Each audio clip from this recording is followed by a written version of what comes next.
Today's topic is likelihood ratio classification. So the setting here is going to be that we know our probability measure on our space of feature vectors and response values. And the response values are going to be categorical labels. So we're not thinking about a regression problem here, we're thinking about a classification problem. And the base classifier for a particular joint probability measure on the features and response values is just the prediction function that minimizes the probability of misclassification. So given an observed feature vector, it works out the conditional probability of each class and just returns the one that's most probable. So for example, suppose that for each incoming email in our inbox, a spam score is computed. So this is supposed to be indicating how spammy the email is. And when the spam score is high, the idea is that should be more likely to be spam, and when it's lower, it's more likely to be a legitimate message. And it turns out for this particular score, let's say, that the spam score of a message that's actually spam is a normal distribution with mean 21 and standard deviation 3, while the spam score of a legitimate message is lower, it's a normal distribution with a mean 12 and standard deviation 2. So the spam score computation is deterministic, but the message that you receive is random, and that's where the randomness comes from. So we also need another piece of information here, which is just the overall rate of spam messages. So let's say the proportion of emails which are legitimate is P, and the proportion of emails which are spam will be 1 minus P. So the question is, for what value of P is the critical spam score value equal to 17? So let's take a look at the diagram here. What we're doing is we're considering our probability mass, which lives along this spectrum. So it's the spam score, which is a single real number line. And we're sort of coloring our probability mass either blue or red. So 80% of the mass is blue, it gets colored blue here, and 20% of the mass is red. So if you add these two functions together, you get a probability density function. The whole thing integrates up to 1, but each one individually integrates up to a value less than 1. So it's not strictly a probability density, but it is still a thing that we can integrate to get probabilities. It's just that we're getting probabilities only coming from the blue or only coming from the red if we just integrate one of them. But it's important to split them up in this way if we want to reason about classifying for a particular feature vector, or in this case just a feature value, or spam score. We want to work out what's the most likely classification between spam and legitimate, and splitting them up in this way is going to help us do that. So you can see that the blue curve is 0.8 times the PDF for that particular class, and the red curve is 0.2 times the PDF for that class. So given a particular spam score, like let's say 13, the conditional probabilities for spam and for legitimate are going to be given by the heights of the graph here. So the height of the blue one is quite short, so it's relatively unlikely to be spam, and the height of the legitimate probability mass is quite high, so it's much more likely to be legitimate mail. So we would return legitimate as a label if our feature vector is 13. Likewise, if we're over on this side around 16 or 17, then legitimate is relatively less likely, and spam is much more likely, so we would return spam. And the break-even point is right where these curves cross. So this is where it becomes helpful for us to have accounted for the 0.2 value for this curve and the 0.8 value for this curve, because now we can just look exactly where these graphs cross. And at this point, the heights for the red and blue are going to be exactly equal, and we'll be indifferent between predicting legitimate or spam if our goal is to minimize the probability that we make a mistake. So the first question says, okay, you can work out the critical value by seeing where these curves cross, but let's find out for what value of P this critical value is actually up here at 17. So what we're going to have to do is shift the probability mass. It's allowing us to do that. So we're asking for what proportion of legitimate messages would we get this threshold to shift upwards towards 17. And we can just work that out with the find zero function, which numerically solves an equation that we give it. So we just do find zero of the function which maps each p-value to 1 minus p times the PDF of the normal distribution with mean 21 and variance 3, standard deviation 3, at the threshold x equals 17, plus p times the same PDF but for 12, 2. And with the find zero function, we have to supply a particular starting point, which let's just say 0.5.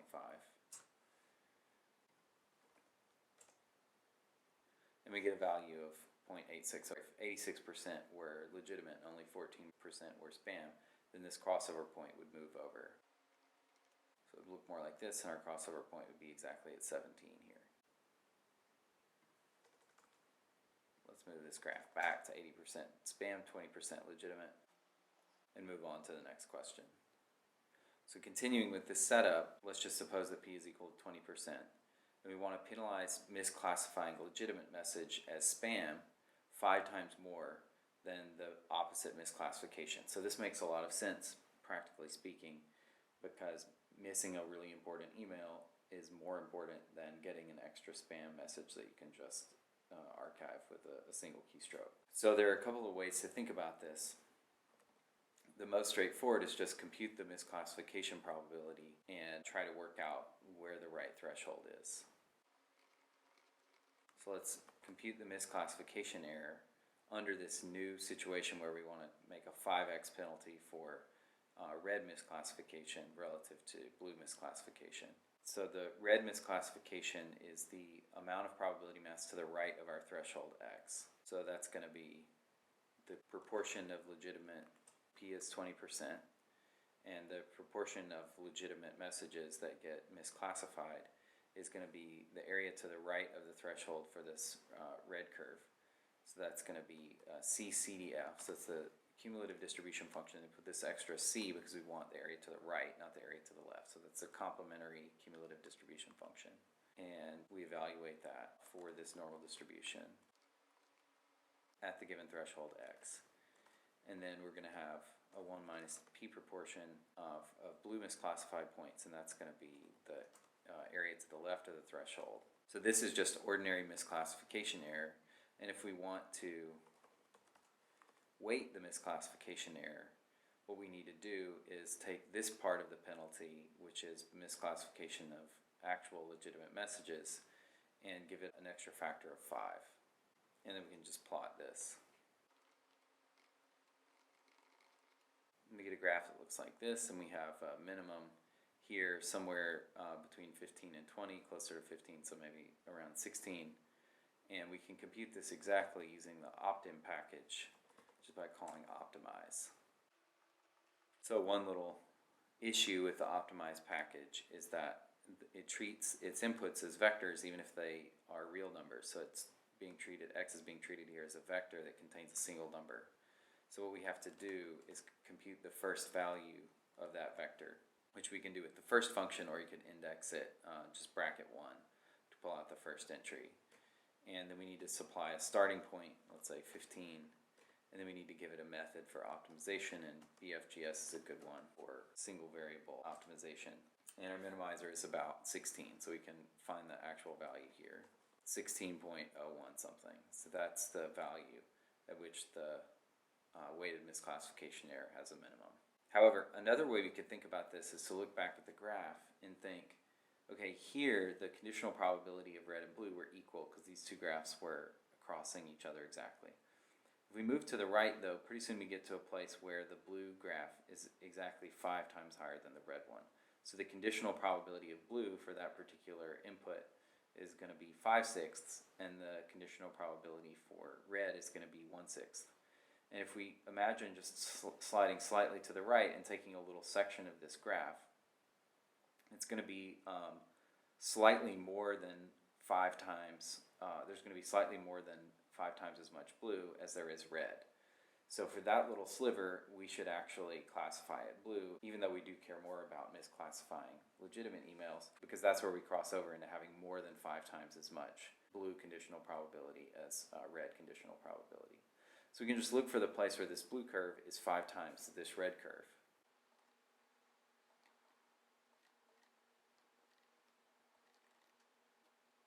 So this is the crossover point with no weighting, which is 14.92, so a little bit less than 15. That's the solution to the original problem. But if we give this probability mass an extra factor of 5, so we're going to see where the blue is 5 times as high as the red, then we get up to 16.0112, which is the same value we got when we minimized this curve. So that confirms our intuition about this problem. Weighting misclassification by a factor of 5 is the same as just asking to set the threshold at the place where the blue conditional probability is going to be 5 times as much as the red conditional probability. So this generalization of the Bayes classifier is called a likelihood ratio classifier. We compare the conditional density ratio to, instead of P minus over P plus, which would give the Bayes classifier, we just compare it to some other threshold value between 0 and infinity that we call T, and the resulting classifier we call HT. And what's cool about considering this parameter varying in this interval is that we can look at the false alarm rate. So that's the proportion of observations which are actually negative but are classified as positive, and the detection rate, which is the proportion of positive examples which are classified as positive. And we get a curve, so we can vary T here, and we are playing this trade-off between false alarm rate and detection rate. And the resulting curve is called the ROC, or receiver operating characteristic. So we have an example of this from data gymnasia, where we look at a negative class, which is given by this gray density, and then 3 different examples of a positive class to go with that negative one. So we have the blue one, which is really close to the gray one. Here we're not going to be able to readily distinguish between the classes based on the feature vector. We also have the red one and the green one, which are more separated, so we should have a better receiver operating characteristic. It's green one, for example, if you get an observation from the probability measure, which has a 0.5 mass spread out according to this green curve, and a 0.5 mass spread out according to this gray curve, then the chances are very good it's going to be in a region where you can distinguish it quite readily, and even in between there's a decent chance you'll get it right. So the overall amount of misclassified mass here is going to be small, and you should be able to play the trade-off between the gray and the green by adjusting this threshold depending on how much you care about green misclassification versus gray misclassification to get a good false alarm rate and detection rate at the same time.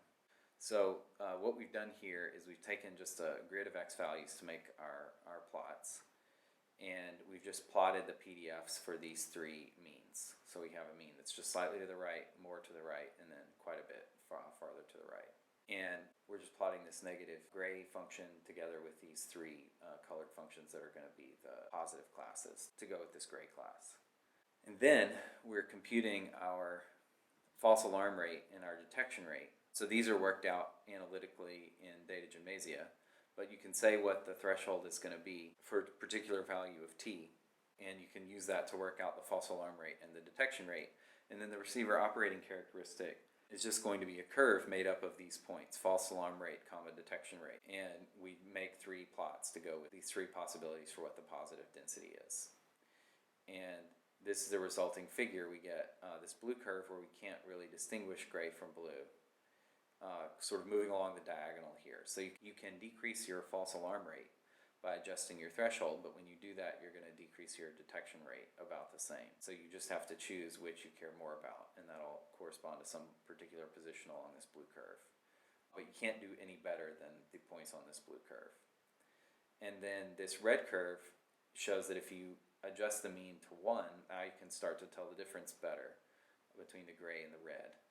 And we get this family of detection rates and false alarm rates. So once again, you can decrease your false alarm rate, but at the cost of decreasing your detection rate, but you have a more favorable set of examples to choose from. And then for this green one, which is quite a bit further to the right, you have almost an ideal false alarm rate, detection rate trade-off here. You can get up in this corner where you have a very low false alarm rate and a very high detection rate. And if you want, you can decrease your false alarm rate. It will require you to decrease your detection rate, and for kind of small range around here, that's sort of okay. At some point, though, you're trading off a very small change in false alarm rate for quite a steep drop-off in detection rate. So for most situations, you would want to get kind of up in this corner somewhere. But still, regardless of exactly what your trade-off is going to be between detection and false alarm, it's better to have the green set of points to choose from than the red or the blue. So an effective test that maps a set of observed measurements to the number line will be a more effective one if it manages to spread the distributions out more like the green versus the gray, as opposed to one of these others, which is much closer. So what you can see from this picture is that the more up in the left corner the curve gets, the better. So that motivates the introduction of a quantity which is the area under the curve, called the AUROC, or area under receiver operating characteristic, which is going to be close to 1 for this green curve and close to a half for this blue curve. So that's kind of the range of possible values, and closer to 1 is better and closer to a half is not as good. So this problem asks us to plot the misclassification rate or misclassification probability as a function of t, and observe that it has a minimum at the Bayes point, where t is equal to p minus over p plus. So we make a function called misclassification probability, and what we want to do is figure out, first of all, what is the critical x corresponding to that t. So we're assuming mu is 1 here, so we're really looking at the red one, not the blue or the green. So let's maybe fix this graph to make that happen. So it's blue now. So there we go, it's red. So we're looking at the negative class, which is gray, and the positive class, which is red. And we want to know the misclassification probability for a particular t value. So the first thing we have to do is work out the value of x based on the value of t. So what is going to be the critical point where to the right we classify as plus, to the left we classify as minus, based on this particular ratio t. So we want to find where the two densities have a ratio equal to t. In other words, we want to find where one of the densities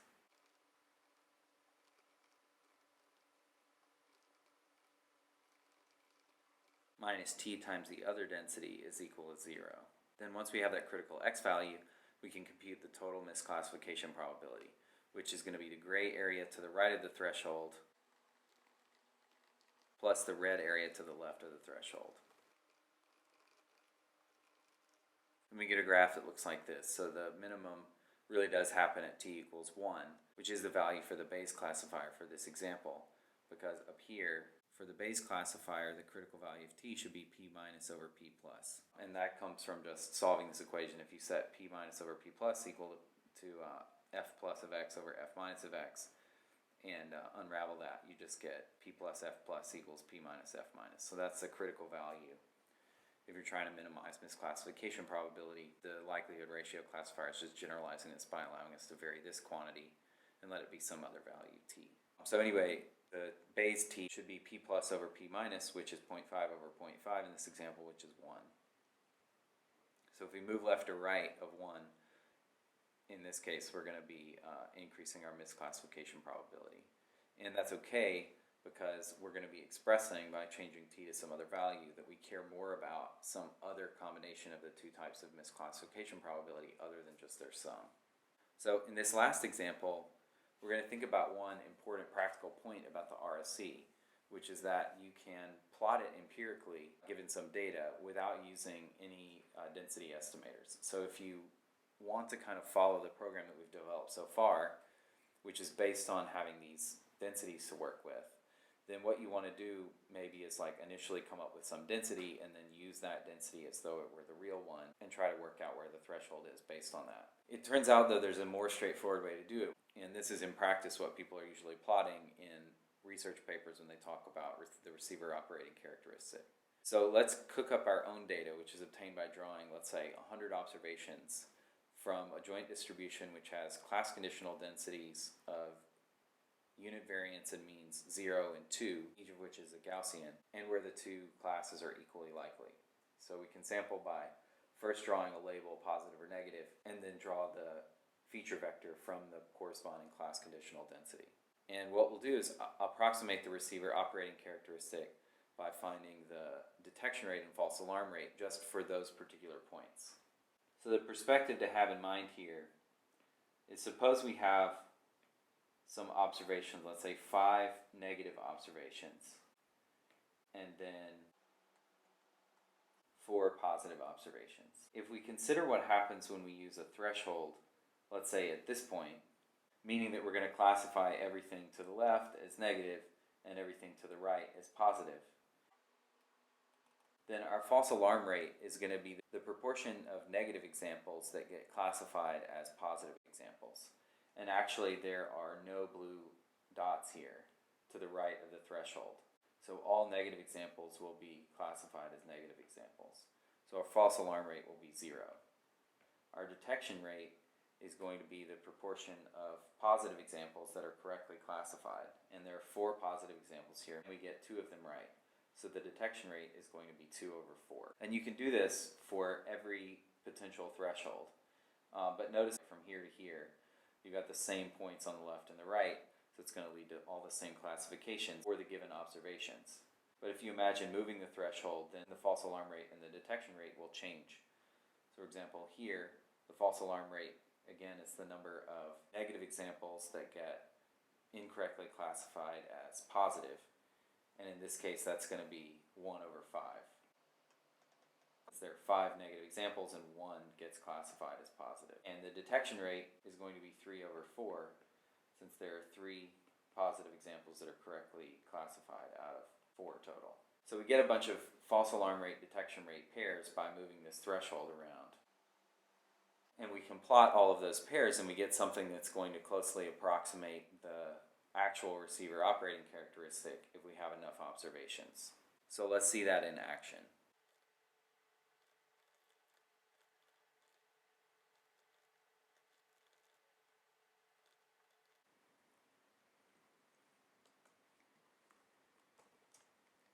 We'll make a vector that has all of our observations and sort them.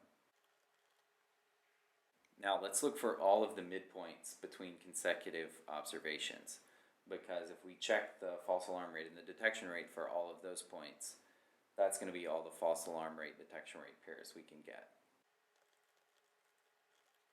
So we'll do this trick where we go from 1 to n minus 1, so that chops off the last element of the vector, and then we also chop off the first element of the vector, and then we average the results. So that's the same as computing the midpoints of the elements of this vector. For each critical x, we'll want to compute the false alarm rate and the detection rate. So we'll count the number of negative observations which fall above the given threshold. So those are going to be misclassified negative observations, and divide by the total number of negative observations. So likewise, for detection rate, we count the number of correctly classified positive observations, divide by the number of positive observations. And then for each x in the set of critical x's, we'll compute the false alarm rate and the detection rate, and plot the resulting pairs. And we get a curve that looks like this. And we can plot this with the actual ROC curve. And we see that it's pretty close, and if we increase the number of observations by a lot, then we'll see that it's really very, very close. So if you want to think of the receiver operating characteristic as a sort of function valued or graph valued statistical functional of the underlying measure, then this empirical ROC is just the plug-in estimator for that graph valued statistical functional. And what we can see in this picture is that it's consistent. As the number of observation goes to infinity, we're going to get a very good approximation of the ROC from the empirical ROC. So the main takeaways are that the Bayes classifier assumes knowledge of the underlying probability measure and returns the most likely classification conditioned on the observed feature vector.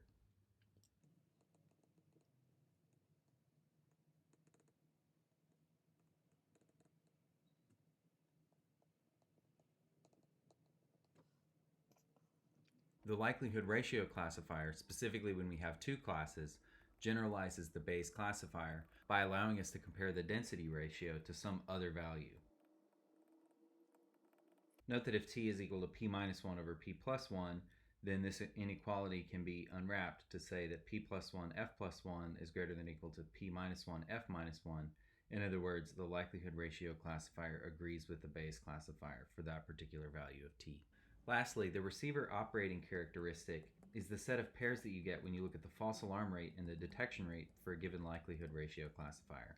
And as you adjust t to express more preference for misclassification in favor of positives or in favor of negatives, it traces out a curve in the unit square. And the area underneath the receiver operating characteristic is an indication of how well that curve gets up into the corner where you have favorable detection rates and false alarm rates.